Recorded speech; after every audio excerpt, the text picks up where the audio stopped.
से बनी चावल को खीर कहते हैं। क्या कहते हैं? खाए पिए के लोग घलो भुला जाता।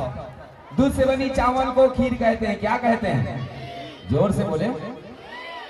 दूध से बनी चावल को खीर कहते हैं। माता रानी दुर्गा तेरी आशीष को तकदीर कहते हैं। तकदीर कहते हैं, तकदीर कहते हैं, तकदीर कहते हैं।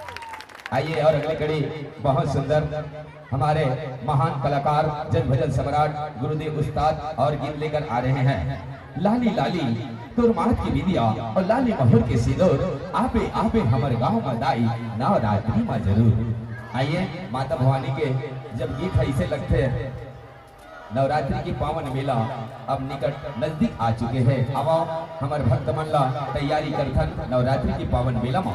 लाली लाली तुरमात की विदिया और लाली महर के सिंदूर आबे आबे हमारे गांव में दाई नवरात्रि में जरूर। छत्तीसगढ़ की पावन भूया जिहा बसे मोर गाँव और जस गंगा बुहावा थे ये माटी मार नवाओ।